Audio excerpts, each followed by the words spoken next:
Hello, my dear friends. It's Kirsten, and welcome back to Twin Talks Ballet, and welcome also back to the third episode in my series on how to manage stress as a ballet dancer, because we all know the lifestyle can be quite stressful at times. There's a lot that feels out of your control as a dancer, yet you're pouring all your heart, your life, your energy, your devotion into becoming the best dancer you can be. And so naturally stress is going to come up, especially in regards to feeling uncertain about your future, which is what I'm going to address today. I'm going to be talking about and giving you my best tips on how to manage the stress of worrying about your future that feels uncertain. It's really normal for stress to come up, especially when you feel like your future is in the hands of someone else who is going to hand you that contract or not, give you that part or not, see your talent or not. It is completely understandable that as a dancer you'd worry about your future. I've done it so many times. So today I'm going to be addressing the roles of faith, your perception, healthy desire versus desperation to dance, and also your motivational model, so that in the tips I'm going to give you, you're going to understand how to let go of some of your anxiety around the future and step into a life of just being more present, having more faith in knowing that you have exactly what you need to live a meaningful life and still excelling within the dance world. So let's get into it. Okay, so my first point is on the role of faith in relieving anxiety about your future. And I've said this many, many times. It's one of the main points I've been making over the last year, which is that we need to have faith that you have exactly what you need. I like to think of it as raw materials. You have the raw materials in life you need to live a life that's meaningful to you. And if you're like me and you have faith in a greater purpose in life and you have faith in God, you can also step into a belief that you have exactly what you need to fulfill your greater purpose in life. You're not missing anything necessarily. I mean, in my opinion, without faith in God and something greater than yourself, you are missing something, because I think we could get trapped in this idea that we're all alone in life. We are stuck all by ourselves to fight our own way through life and somehow at the end of it prove that our existence was worth something. That is a very lonely and stressful state of mind to be in. And it is my personal belief that we're not meant to live like that. We're meant to have faith in something bigger than ourselves. We're meant to know that we're not alone and know that we're loved no matter what we're able to do. And it's from that place of knowing we're loved that then we're able to share love with other people and express that and give that to other people.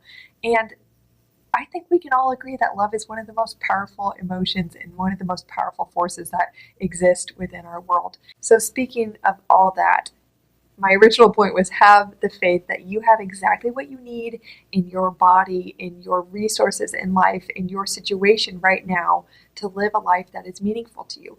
Even if your future in a couple months feels totally uncertain, you know what? I actually think it's a blessing to be uncertain about your future because it reflects the way life works. Truly, tomorrow isn't promised to us. We don't know what's coming in the next hour, even though we like to fool ourselves and think that we have some level of predictability in life. It's just not the case. And yes, some things will happen in a predictable manner, especially if we're not taking risks and pushing ourselves. But I think it's a beautiful thing that as a dancer, what is also ingrained in the culture, there are a lot of flaws in ballet culture, but one cool thing is this focus on personal development and pushing yourself and taking risks and always trying to become more than you were yesterday.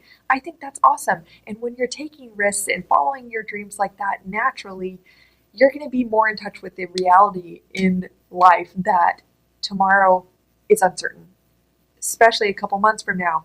You don't know what your life is going to look like, but what you can trust in is that the more you tap into being present in each day, the more you can just take your next best step and create something really meaningful through your practice of being a thoughtful responder to what happens rather than a reactor. You know, when we tap into that truth that we're in charge of the way we respond to certain situations, but we're not in charge of the situations themselves, I think that gets you into a headspace where you're sensing the appropriate role of certainty in your life. You know that you're in control of the way you respond, but you're not in control of what necessarily happens tomorrow.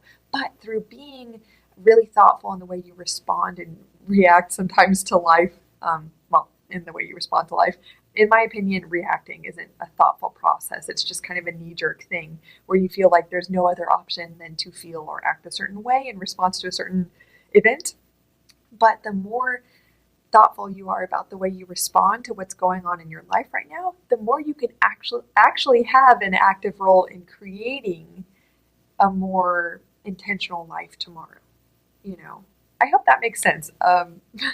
So definitely have faith in the fact that no matter if in a couple months you're exactly where you envision yourself to be and you feel awesome, or the opposite is true, no matter what, you can make something beautiful out of it. Like truly, some of the most horrible things I went through in my life, the things that I labeled as horrible, have turned out to be the most fruitful and wonderful things that ever happened to me. And I won't go too much into my personal story, but maybe start to examine that for yourselves. How have some of the really painful things that have happened to you in your life, like the things that came out of nowhere, how have they turned into something beautiful that you wouldn't exchange for anything? Another thing I really want you to be aware of is how much importance you're placing on the way you want to feel when you achieve your end goal. This is normal, but you need to watch out for this very common thing, which is that a lot of us look for salvation in achieving our end goals, which simply is not going to come. A lot of us are so entrenched in this story that we're very unhappy where we're at right now, and I'm going to touch more about on this when I talk about motivational patterns and structures that we have in our minds. But a lot of us are trying to run away from bad feelings in the moment, so we place our hope in achieving future goals to make us feel exactly how we want to feel, and then misery comes when you finally achieve that and realize that you still have good days and bad days, and it didn't make your life amazing. So it's a really basic point, and I think conceptually a lot of us are aware of this, but really ask yourself what you're looking to get out of your end goal, and know that you can actually access that feeling that you want in the end goal right here, right now, today. So you're just gonna have to get creative with how you access that feeling. But the more you are content with what you have right now, the less you have to rely on desperation to get you to your end goal. So that will segue us into our discussion on motivation. So if we want to achieve our end goal because we are desperate to get it, we have this feeling of desperation that we absolutely have to, for instance, become professional dancers in order to be happy with ourselves. A lot of times this motivation and this desperation is coming from a feeling of inadequacy and discontent in the present moment. And again, that ties into the concept of having salvation and achieving your end goal. So if you are so scared of your future and that you won't get where you want to go, ask yourself, why are you so scared, and why do you really want that thing? Why do you need it? And is there desperation there present within you that's fueling your pursuit of that end goal? Because the thing is with desperation is that it is a fear-based emotion. And fear-based emotions, they can really motivate us very powerfully in the short term. So they're not all bad. Truly, if you feel bad, it could be serving a purpose in some way. Like sometimes anger gets results, but it's not a sustainable emotion, at least if you want to live a healthy, happy life. Okay, so you have to make sure that you're motivated not by desperation to escape your feeling that you are not good enough the way you are. Or maybe you're chasing dance because you're afraid that if you don't become a dancer, you don't know what else you would do, and all the time and energy you've poured into it is a complete waste. And truly, like, nothing you pursue is a complete waste, because especially if you totally fail at it and you mess up along the way, you get so much valuable feedback. As humans, we learn through repetition and emotional intensity, and the emotional intensity gets us learnings and wisdom or I should say knowledge, so much faster than learning slowly as everything goes perfectly right. And then a lot of times our egos get in the way, and then we feel like we're entitled to an easy life, and it's just our amazingness that gets us certain results, whereas that might just be luck. Actually, you're doing yourself a favor in life if you put yourself in hard situations where you fail a lot and then get back up again. You're learning so much in everything you do in life. Even if you spend your whole life trying to become a dancer and then you don't get a contract as a professional dancer, you are still a dancer and you still learn so much and have so many learnings that you're going to take with you into whatever you do next. So it's not a waste. And a lot of times we're pursuing a big goal because we're terrified that, not only our time was a waste, but oh my gosh, what will people think if I don't get it? If I don't get that thing I said I was going for? And all of these examples I just mentioned are desperation-based, fear-based motivations. And sure, maybe they're helpful in the short term to get you up off the couch and go do a workout, but you can't live off of that every day. You have to be motivated by something like passion, love for what you do, value you add to other people in your pursuit, value you add to your own character in your pursuit. If you're going to make your journey about achieving this big end goal, I would highly recommend that you put more of a focus on how you're growing in the process, rather than just thinking that simply achieving big goals is all life is about. Because I promise you, once you achieve it, that thing you're uncertain about, you don't know if you're going to be able to do it, it's not about getting that thing. It's about who you become in the process. And you're in charge of who you become in the process. You're in charge of every day how you choose to thoughtfully respond to whatever's going on. You don't have the power to choose what happens to you in this life, but you do have the power to choose how you respond to it.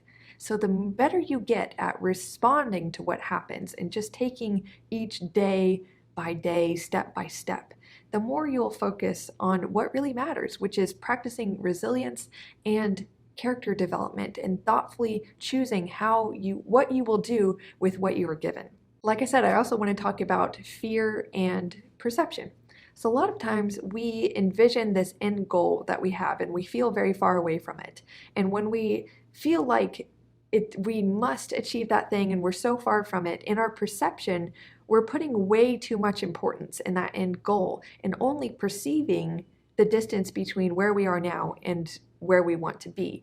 And seeing that distance in between is so anxiety inducing, and it makes you, oh my gosh, that noise, it makes you feel powerless and like you can't do anything. And when you're stuck in that emotion, you're not going to do anything. And then chances are you won't achieve that big end goal. So it's like this self-fulfilling prophecy where your desperation to get something and the heavy importance you're placing on the end goal actually keeps you away from it. So what you have to do is intentionally set aside some time to dream and think about and meditate on that end goal and get excited about it and have faith that it can be yours and you can do it and it's on your heart for a reason. And, allow yourself to really feel what it would feel like to achieve that. And then let it go. Get excited for what you're going towards in life, but hold it with an open hand. You can't be desperate to have the exact vision. Be playful with your pursuit. And then after you think about your end goal, let it go. And then focus on what's the next best step you can take. Because that's really all you have. All we have is the present moment. We can't do anything about the past or the future, but we can actually take action to create what we want in the present moment. And so focus on that next best step. Ask yourself, what can you do next? Allow your intuition to tell you what you can do next. And don't judge what thoughts come up. Maybe it's just one little thing, making yourself a healthy meal, going to a Pilates class. And trust that that's enough for the day, whatever comes to your mind. And just act off of that constant can-do attitude and that inspiration of, okay, this is what I want, here's what I can do about it. Take the small steps because that's what adds up to the big thing. And I promise focusing more on what you can do in the present moment will take you out of that anxiety and uncertainty in the future. Trust that the little steps are creating something meaningful, even if it's not that exact thing you envisioned yourself achieving. So some things I've covered so far are having an appropriate amount of importance placed on your end goal. Know that you don't really know exactly what you should want in this life. Maybe what you want, it's my belief that it's what you want is not the end all be all. You don't have the big picture in life. You're not God, you don't know even what you should want. But I believe that these visions and dreams that we have out in front of us, maybe achieving it will happen for you, and that's awesome. And that will, turn you into the person you're meant to be, the process of achieving that. But for a lot of us, our end goals were important, but maybe there was a bigger goal behind that goal we were really holding on to that we didn't even know to want. That's what's happened in my life. For sure. I didn't even know what I really should want in this life. I didn't know what a meaningful life for me looked like until I had to be taken away from my end-all be-all goal of being a professional dancer. And because that was taken away from me, now I have what I have now, which is this platform to talk to you guys and work one-on-one with dancers to help them through the mindset struggles and limiting beliefs that held me back in my career. Because now on the other side, I see how much of a need that is within the dance community. And I love where I'm at right now. But if I just stuck with my own goals, I would still be a dancer in a company, some nobody, and I would just be living for my own self-gratification and not for anybody else, and not for a greater purpose and a greater level of service that I have now. So hold your goals loosely. Yes, they are important, but they're not the end all be all. And then I also talked about releasing desperation and being aware of what motivates you. Is it what I call away from goals? So are you so fueled from running from your dissatisfaction with your life right now that that's what's propelling you towards your goal? Or is it the genuine desire behind that goal? Are you reaching towards something that really matters? Or are you running from something that you're afraid of? You have to make sure that you have a sustainable motivational model. So ask yourself why you really want to achieve what you want to achieve, and why does it matter? And when you finally get to the bottom of the beautiful thing you're pursuing in your goal, really hold on to that. Hold on to that and let your passion for whatever it is fuel you each day. You just want to go get more of that thing every day. And that is what will help you achieve your goals. So that is enough for me today. I do apologize if that was a little all over the place. I did have to stop and refilm this in the middle because my audio cut out, which I don't appreciate. But at the same time, maybe I didn't say something I wasn't supposed to say, and I did say something that matters. I don't know. I always make these videos believing that even if this really touches 5 people who are watching this video, and I know hundreds and hundreds more watch this, but maybe this message was really just meant to resonate with a few of you. It is worth it to me. So thank you so much for listening. Do share this with any dancers who are feeling just really stressed out about their uncertain future. Have faith that you have exactly what you need right now to take your next best step in create a meaningful life for yourself. And that is it. That is my final exhortation. And yes, I will see you very soon in my next video.